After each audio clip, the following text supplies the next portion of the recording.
ይምሃረነ ዮሚ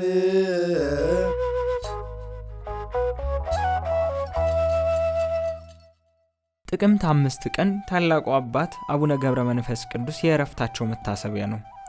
በስመ አብ ወወልድ ወመንፈስ ቅዱስ አሐዱ አምላክ አሜን።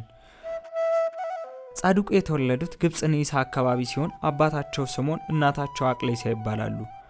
አባታችን ገብረ ሕይወት የጻድቃን አለቃ የቅዱሳን የበላይ ተጋድሏቸውና ድንቅ ተአምራቸው እንደ ሰማይ ከዋክብት የበዛ ቅዱስ ሰው ናቸው።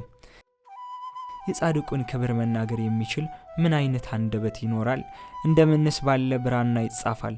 ዜናቸውንስ ለመስማት የታደለ እንደምን አይነት ሰው ይሆን? አባታችን ገብረ መንፈስ ቅዱስ ለ562 ዓመት በዚህች ዓለም ሲኖሩ እህል ያልቀመሱ ምግባቸው ምስጋና ነውና ልብስ ያልለበሱ ጠጉር አካላቸው ይሸፍን ነበርና ሐዋርያ ሆነው ከግብጽ እስከ ኢትዮጵያ ብዙ ነፍሳት ያዳነው አባት ሀገራችንን አስምረው አስራት እንድትሆናቸው ተቀብለው ምድረ ከብድ አካባቢ አርፈዋል። ጻድቁ ገብረ መንፈስ ቅዱስ ገብረ ሕይወትም ይባላሉ። በ562 ዓመት ሕይወታቸው እንደ ሐዋርያ ከምድረ ግብጽ እስከ ኢትዮጵያ ወንጌል ሰብከዋል።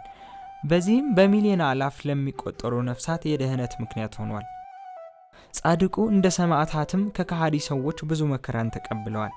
እንደ ባህታውያን ለብዙ መቶ ዓመታት ሰው ሳያዩ ቆይተዋል።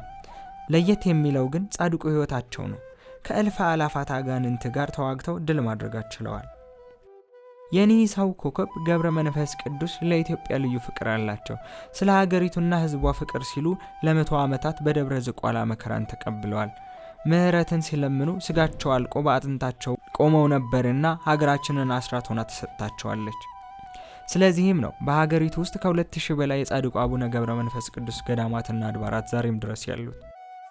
በ8ኛው መቶ ክፍለ ዘመን የተወለዱት አባታችን ያረፉት በ14ኛው መቶ ክፍለ ዘመን ነው። ፍጥረታትን ሁሉ አዘው መጋቢት 5 ቀን ሲያርፉ ግሩማን መላእክት ገንዘው አካላቸውን ሰውረዋል። ሥላሴን የተሸከመ አካላቸው በጎልጎታ ተቀብሯል የሚሉ አሉ። ሰላም ለመቃብሪ ከዘኢተ ከስተ ለባዕድ ከመመቃብሩ ለሙሴ ወልደ ዮካብድ ዜና ወቃብሪ ከገብረ መንፈስ ቅዱስ ጸማድ ቦ ዘይቤ በኢየሩሳሌም አጸድ ወቦ ዘይቤ ሐለው በከብደ እንዲል ጻድቁ አባታችን አቡነ ገብረ መንፈስ ቅዱስ ዕረፍቱ መጋቢት 5 ቀን ነውና ይህ ደግሞ በታላቁ አብይ ጾም ወቅት ነው። ፍትሐ ነገሥት አንቀጽ 15 ላይ በአብይ ጾም በዓል ማክበር ይከለከላል፣ የሐዘን ወቅት ነውና ከበሮ አይመታም፣ እልልታ ጭብጨባ የለምና ፍጹም ሐዘን እንጂ። መጋቢት 27 ስቅለት ጥቅምት 27 ቀን እንደሚከበረው ሁሉ ወደ ጥቅምት 5 ተዛውሮ እንዲከበር ተደረገ። ወስብሐት ለእግዚአብሔር።